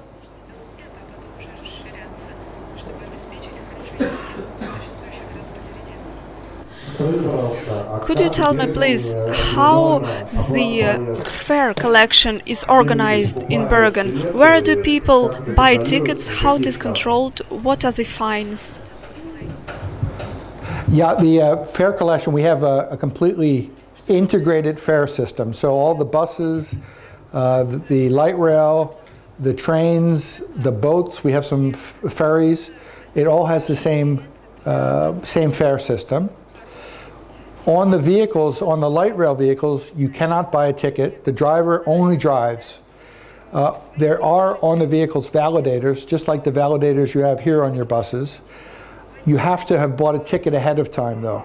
So you can buy a ticket at the station, or you can buy a ticket at many different places, cafes, and kiosks, and tobacco, those sorts of things.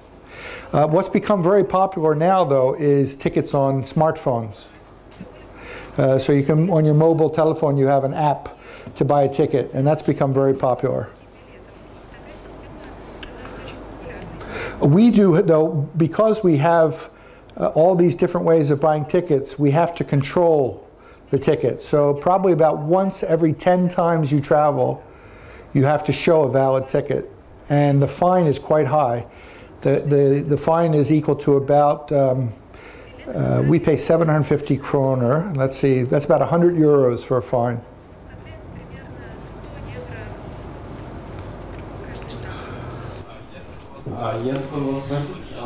My question is about the environmental component. How important is the environmental issue when the decision about LRT is taken? How important it is during the discussions with the public and with the politicians? I think that in Norway these issues may be very important, right? Yes, it's quite important. The environmental issues were important. We who were doing the planning didn't emphasize the environmental points other than the advantage of electrical transportation. Using electricity in Norway also is an environmental thing because 100% of our electric power comes from water energy, from hydropower. So the idea of using either electric trams or trolley buses that was what the solution was looking at.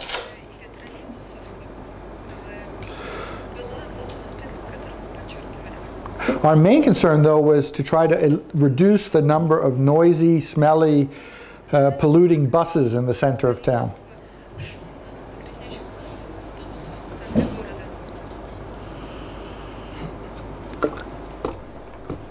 Good evening, thank you for your lecture. My first question is how much the car traffic dropped in Bergen, and did it really correspond to your estimates? It's actually exceeded our estimates because the ridership was higher than we expected. This is a moving target, though. Automobile usage in Bergen and Norway, in Europe in general, is going up. So our goal was not to reduce automobile traffic, but it was to stop the increase. So the idea was to flatten it out. And we've actually succeeded in flattening it out, but it's going down a little bit, and that's more than we expected. We didn't expect it to go down. But we're not talking about 20 or 30% reductions. We're talking about 2 or 3% reductions. And whether it had to do with the light rail, or at the same time we had to increase the tolls to pay for the light rail, so the tolls went up from about €1 to €3. That also could reduce the car traffic.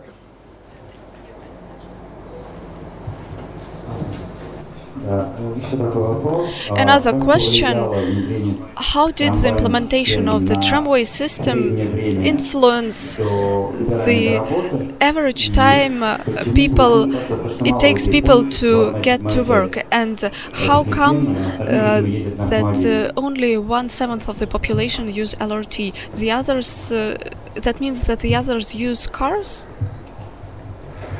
The public transport usage in Bergen before the light rail was around 12%. Norway is a rich country. It's a country that has a lot of roads, so people do drive their cars.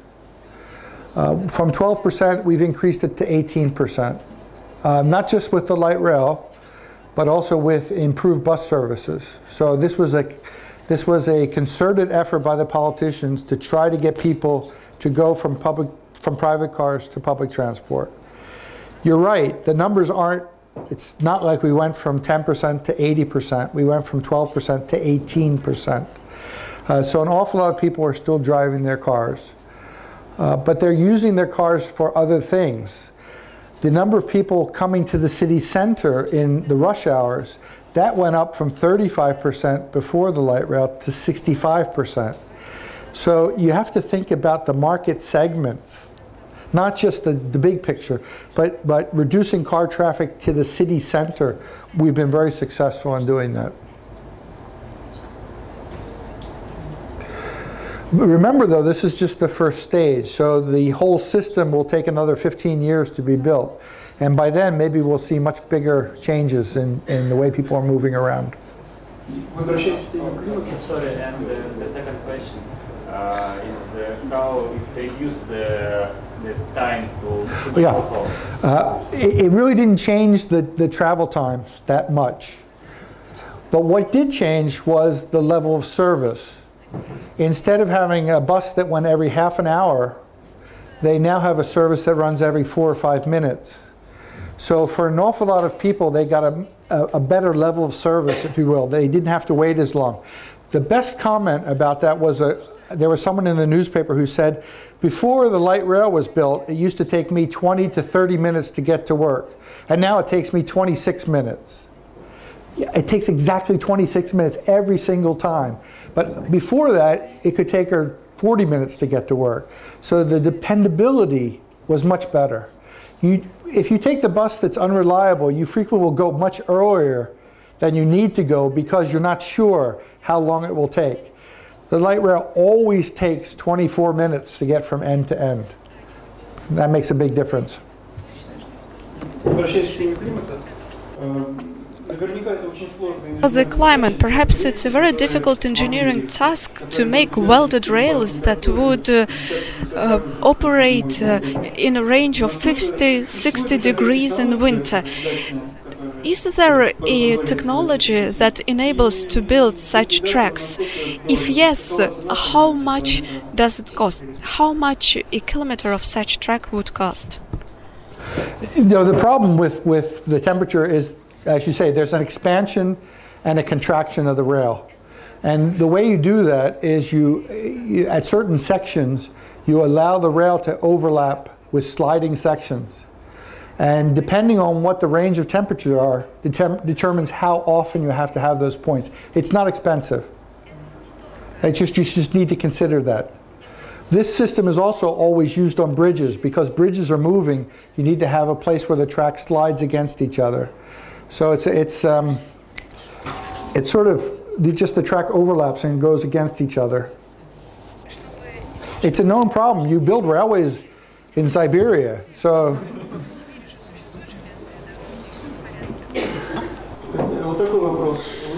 My question is as follows. You mentioned that the passenger flow was 2 times higher than the expected one. Did all these people fit into the existing tramways, or you had to expand the depot, the tramway line, and so on? We immediately bought new vehicles. We increased the level of service from 6 minutes to 4 minutes. And eventually the vehicles will be lengthened. We bought vehicles that could be expanded. The trouble right now is we don't have a workshop for those new vehicles, so we're waiting for a new workshop to be built. We designed, though, based on very comfortable conditions. So we did have space for most of the new passengers. And a lot of the new passengers didn't come during rush hours. They came in the middle of the day. And they were passengers who were only traveling very short distances. So there were people that used to walk, and now they're taking the tram. Whether that's a good thing or not, you could question it. Good evening. My question is as follows. Moscow is a big city, and many people think that the solutions that would fit Bergen are not acceptable for such a big city as Moscow.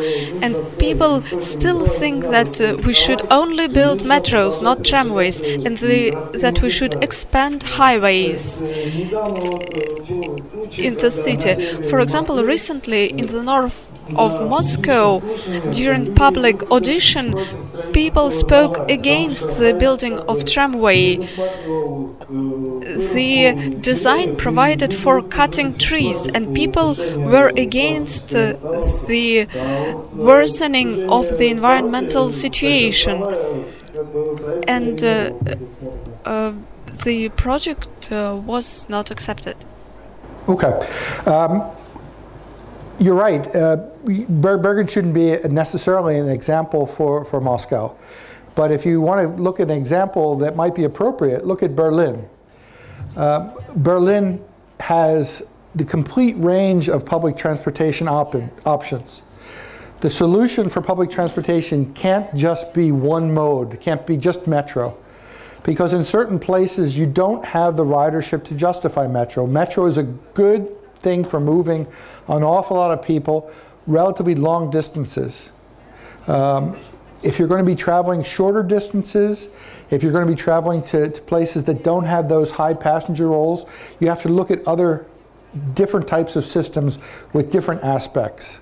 So again, we go back to the idea of the different modes of transport: metro, bus, light rail, trolley buses, shuttle buses even. They all have their roles to play. You just have to use them in the right situations. And all of them, I think, are better than highway expansion. A certain level of highways is necessary to move around goods, but for moving one person to work and back again, that's not what highways should be used for. It's an inefficient use of public space.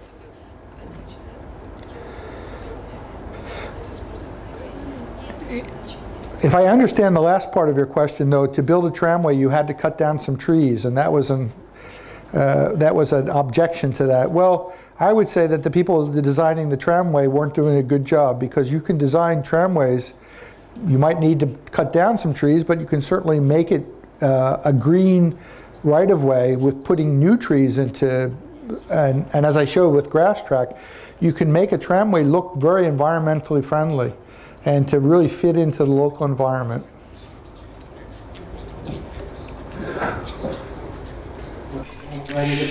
You've been talking that much has been done to increase functionality for let's say, a private car,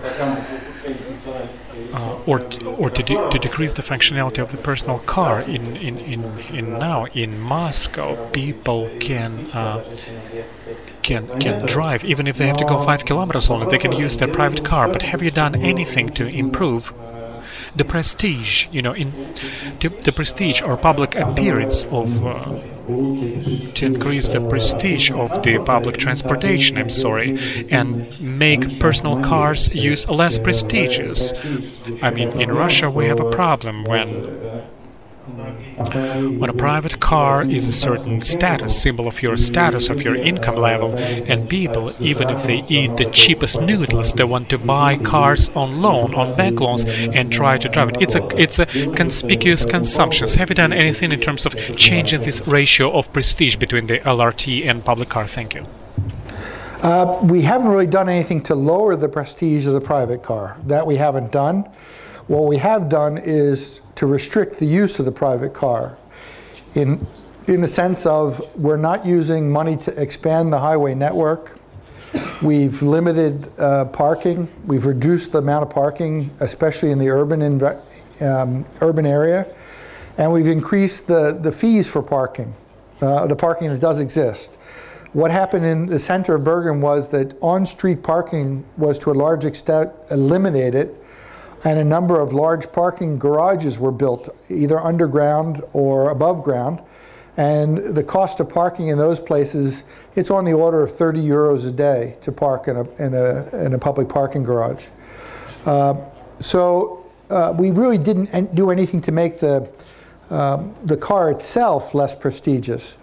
On the other hand, we did spend a lot of effort to make the light rail system very attractive.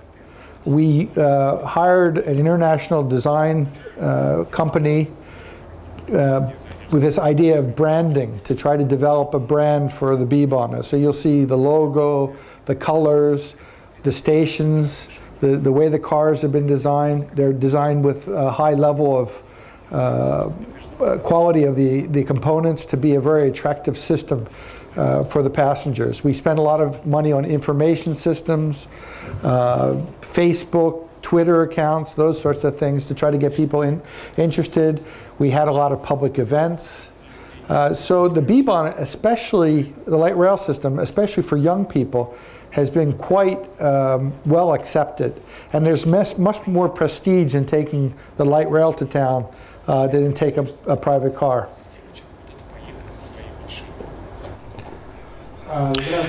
Good evening. Answering to one of the previous questions, you've said that a tramway or light rail system fits much better for the city's core, for more urbanized part of a city. And with that, it does not fit very well in terms of substitute for a metro, for underground system. But it's quite obvious that you cannot build metro everywhere. What can be done to deliver big number of people to the city's core? Would you be able to change this very tramway with other than metro? How can we get these people to the core? Thank you. It's a difficult problem, especially when you go into the metro system here and you see the number of people traveling. You could never replace the metro lines here with tramways because the level of service is such, there's so much more people that need to get into the core. The tramway, though, can act as a supplement. It can operate in conjunction with the metro system in places where you don't have the same level of service necessary. So a tramway probably has about I would say, between 1/10 and 1/5 of the capacity of a metro line. And you have to be very careful about where you put that. That said, it doesn't cost 1/10 or 1/5 of the cost of a metro system. It probably costs 1/20 or 1/30. It's much cheaper per passenger than a metro system. But it's not giving you the same level of service as a metro system. I would think a good use of a tram in Moscow here might be for shorter distances in the city center, not for transporting people to and from the core, but distributing the people inside the core once they came here, so that they would travel by metro to get to work, but if they were going out for lunch or to do an errand during the day, they might be able to use the tram system for short trips. У меня вопрос про парковку. Вот у нас многие говорят, что да, убирать парковку с улицы это правильно, но взамен нужно построить столько же или даже больше парковок там подземных. Вот. И я знаю, что есть другой подход, что общую парковочную емкость в городах нужно сохранять. Вот. Что вы думаете про эти идеи, особенно для такого большого и плотно населенного города, как Москва? Как правильно? I'm not really all that familiar with the situation, but a parking space is a public space. The public owns that area, so to give it away for free, I think, is a mistake. I know that they've started to charge for parking in the city center now, and that's a good thing, because if people want to park, they should be willing to pay for that parking. I believe that putting parking more off-street into parking garages is a good idea, but as I started in my presentation, the most important thing for a person when they're making a decision on how they're going to get to where they're going is whether there's a parking space available. If a parking space is available, it's much easier for people to just drive. If a parking space is not available, if it's going to be difficult to find, or if it's going to be very expensive, then they start looking for alternatives. And the alternative, hopefully, will be public transport. It might be that they decide not to go to the city center, they'll go somewhere else. But you really have to have a very consistent parking policy, well thought out parking policy that contributes to an overhauled transportation plan where public transport is an important part of the mix. So I don't pretend to have the solution for Moscow's parking problems. What I will say that a completely free approach to parking, as it seems to be a practice here, where people are parking everywhere, sidewalks, pedestrian crossings, it has a very bad effect on the urban environment. And parking is not a right. Just because you have a car doesn't mean you can park wherever you feel like it. It's a privilege, and you should pay for that. You're using an awful lot of space. A person driving their car, it's like sitting on their sofa and driving their living room into the city center. And should we as a society subsidize that? That's a question. Because by giving them free parking anywhere, you're actually, as a society, subsidizing parking.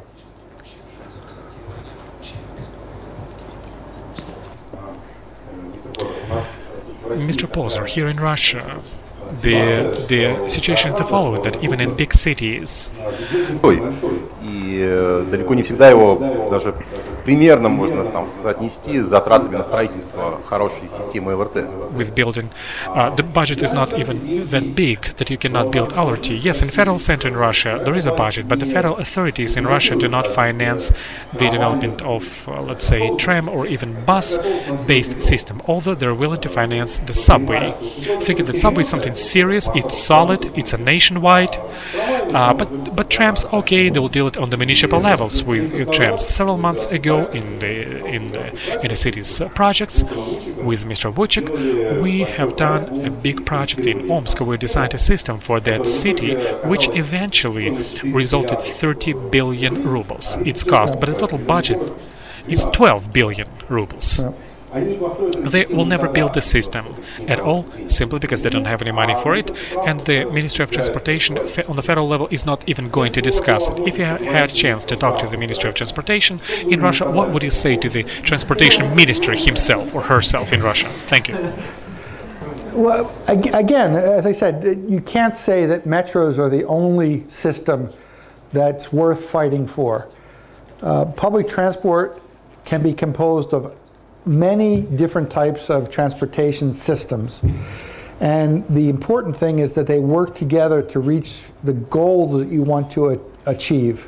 And the goal you want to achieve is urban mobility. You want people to be able to get to and from work without spending unnecessary time waiting in queues or having pollution or having lots of noise. You want people to be able to enjoy their city for lots of different reasons, cultural, environmental, whatever. So to say that only metros are the solution, I think is very short-sighted. This was an attitude in a lot of Western cities also 30, 40 years ago. Russian Federation can learn from other places. They've put into place in different countries different funding mechanisms because they saw that tramways or light rail systems could be just as good as metro systems. In France, for example, 30 years ago, the French developed an automated metro system called the VAL. The VAL was very popular in Toulouse. They built it at the airports out to Orly. And a lot of the French government was pressing this on different cities. Put a VAL system. We'll give you money for that. But the city said, well, doesn't fit what we want to achieve. We would rather have light rail systems. And they were able to, they started a new way of taxation in French systems where they were able to have the employers taxed at 1.5% of the wages of the people, and that was used for constructing and operating light rail systems. So, yeah, things can be bad at one point, but you can always move ahead and try to change the opinions of the policymakers. And if I was going to address the transport minister, I would just say, look around, look what's happening in other places. China also believed that metros were the only solution, but China now is starting to look at light rail systems as well. And if you're talking about the number of passengers that they're transporting, China is in a league all of itself. I mean, their metro system in Beijing now is transporting something like 30 or 40 million people a day.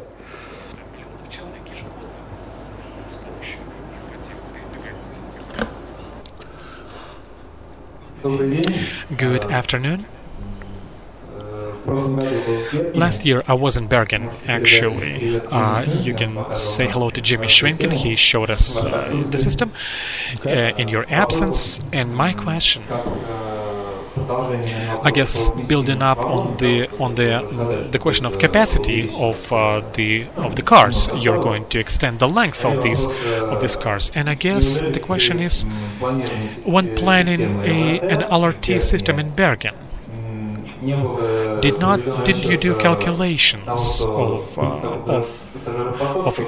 such the flood of passengers that you'll have to increase the buses and then to build the stops with capacity of existing trains, and you'll have to totally rebuild the whole system? Didn't you do these calculations? How come? Yeah, we did the calculations, of course, and there was a big discussion about whether the calculations were correct. The people who were against the system, among others, was the highway department. They said that we weren't going to get the number of passengers that we expected. So they sort of pressed the number lower.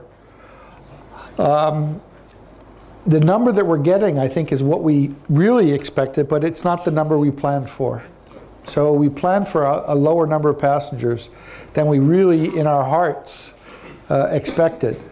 But we couldn't justify it with any calculations. So we expected the numbers, but we did buy vehicles that could be expanded.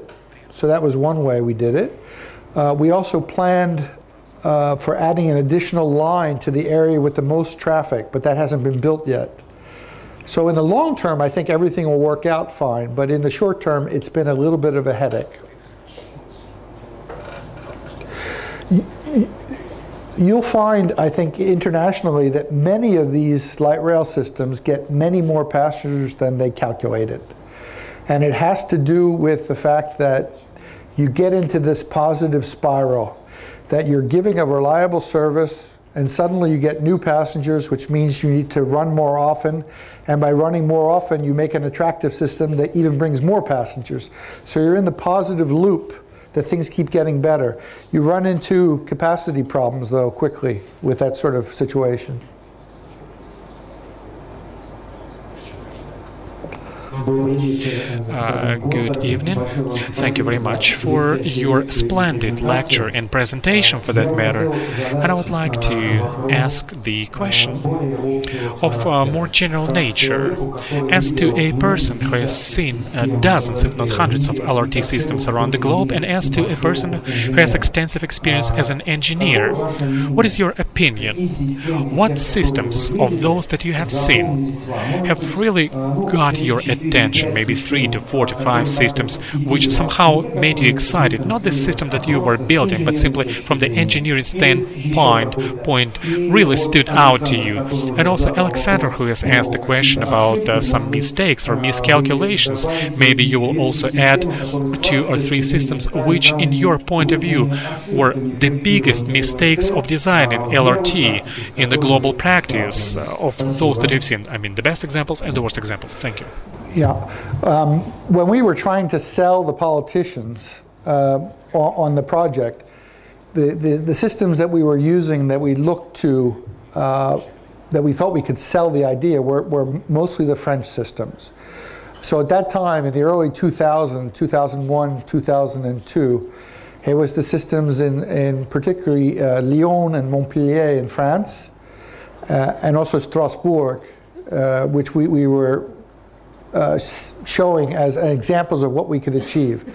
I think Strasbourg is the best example of a city that can transform itself by introducing light rail. Because in Strasbourg, they took away traffic from many of the main streets in Strasbourg were converted to light rail and pedestrian traffic only. And it totally changed the city center of Strasbourg.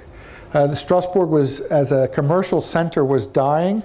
The shops were struggling, and they certainly struggled during construction, but after the lines were completed through the center of Strasbourg, the whole city center was totally revitalized. So I think Strasbourg would probably be my favorite system as far as both how it looks and the achievements that it was able to reach also, as far as being a success. Technically, I like some of the tram train projects. The one in Saarbrücken is very interesting because it travels through the city center and then it actually goes across the border into France on an old railway line.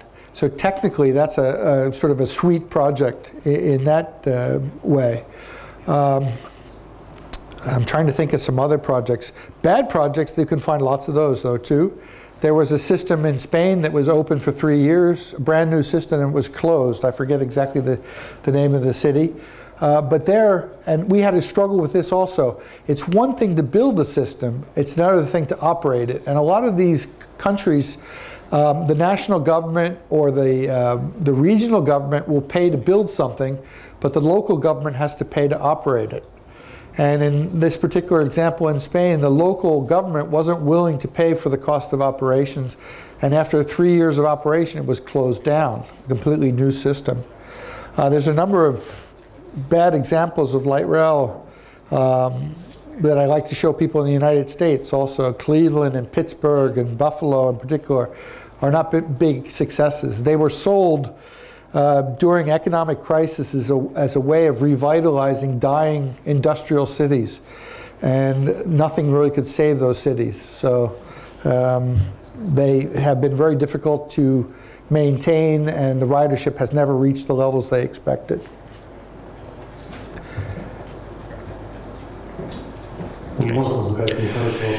If I may ask you a bad question about money, several times you said the word efficiency or effectiveness, and I understand that the decision about choosing the LRTF system is built on certain complex efficiency with dominance of economic considerations. How about the sources of finances? Did they have a chance to introduce some concessions, private capital, and as for operation of these systems, is it paying back for itself, or is it subsidized from, let's say, a municipal budget?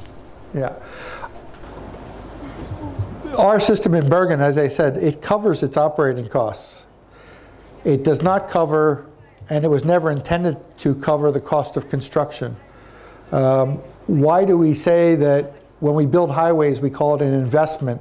When we build public transport, it's a subsidy. So the cost of construction is an investment in transportation infrastructure, just like a highway. A highway is not supposed to pay for itself either. So, but we are able to cover our operating costs. And our system, for example, traveling with 50,000 passengers a day, it's being done by a company with 50 drivers. If you're going to transport that number of people with a bus company, just riding even articulated buses, you would need on the order of 200 to 250 drivers. And this is very important, especially in a country like Norway that has very high labor costs. And also we, in Norway, have a shortage of labor. It's difficult for us to hire people to work in the public transport sector. There's a shortage of bus drivers. Most of the bus drivers in Bergen now come from Poland.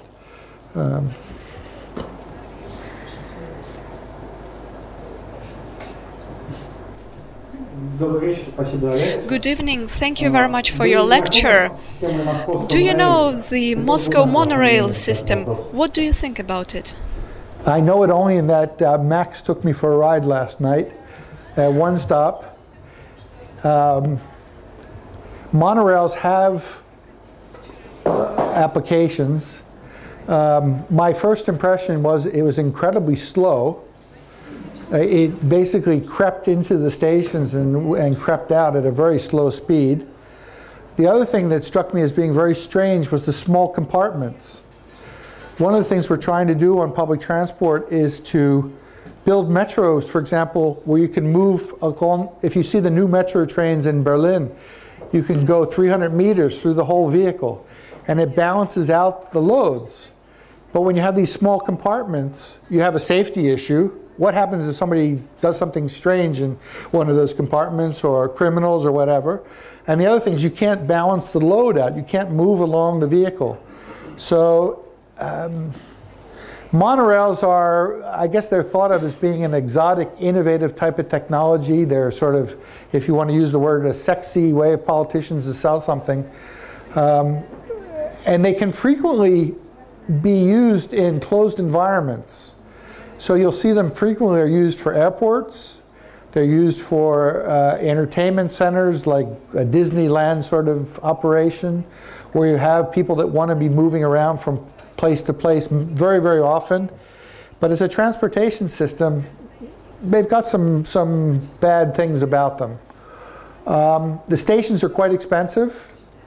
Having an overhead right-of-way gives you immediately priority.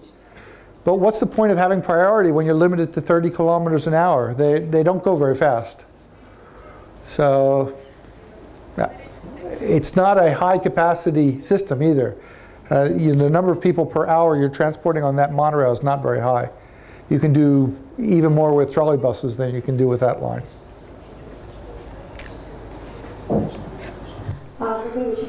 Good evening, Mr. Potter. Thank you very much for your interesting lecture. My question is not about the main topic. You have mentioned trolley buses several times. Could you please talk more in detail about this transport mode? You have probably seen Moscow trolley buses.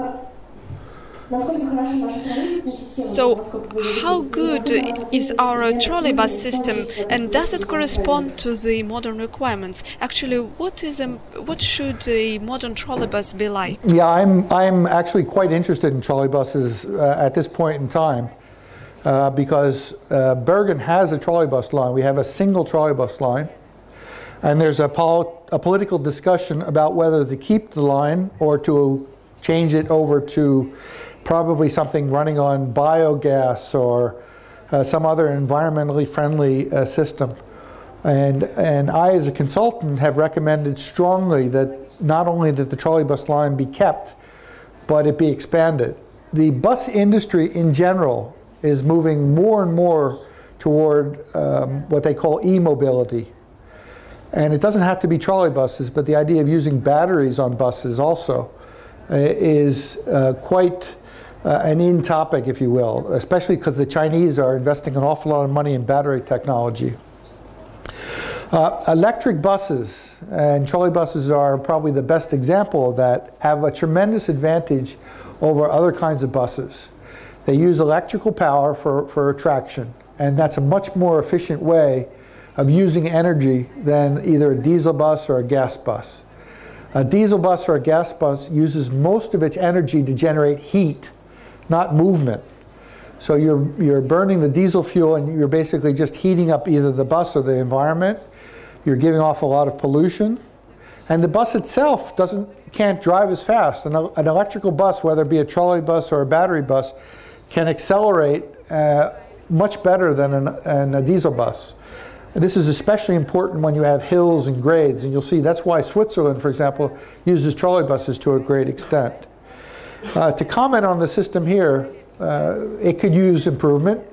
You have small buses, older buses, modern trolley buses of either articulated or even double articulated trolley buses, 25 meters long, are very common now, especially in Switzerland. The overhead system here is quite old and needs to be repaired, but I don't think that's a reason to get rid of a system. I know there's some discussion to eliminate the trolley bus system in the city, and I think that's a real mistake because they do have advantages. They have operational advantages, they're quieter, they don't produce pollution locally, and they use energy much more efficiently than a diesel bus. The negative side is you have to pay for an infrastructure. You have to pay for the overhead wires, and you, to some extent, have to pay slightly more for the buses, although I understand that trolley buses here aren't that much more expensive than regular buses.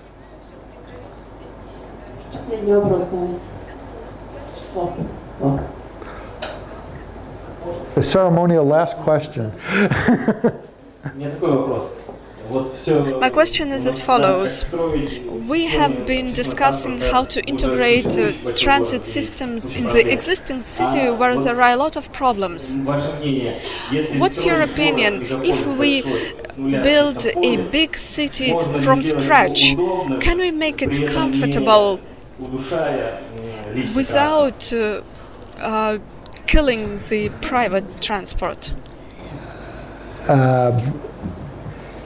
I'm not an urban planner. I'm an engineer. That's a quick way out of the problem. But I don't think that private transport is necessarily always evil. I have an automobile myself. I have an electric car, 100% electric car, and I use that when it's appropriate to use it. If I want to use it to go to the center of town, though, I have to pay parking. And I frequently will do that outside of rush hour because of traffic levels. So the question is to use also the private car where it's appropriate to use the private car. When I need to transport things, rather than, if it's just to transport myself, it's not the right thing to do. But if I have to pick up something and I need the space in the private car, or there are 4 people that are traveling with me, it might be appropriate. I think the French, though, have shown that it's possible to build new public transportation systems in existing urban environments and still be as successful. I don't think it's necessary to think that we have to build completely new systems in order to achieve our goals. I think we can change our existing systems. We can reprioritize the way we use public spaces to make a better city without giving up and saying, well, you know, there's no hope. There's always hope. There's always reasons to be optimistic. We can make our cities better. We just have to be able to give priority to the public spaces in the ways that move our city toward the kind of city we want it to be. Thank you very much. It was a great pleasure to be here, and I enjoyed most of all the questions that were asked. Yeah.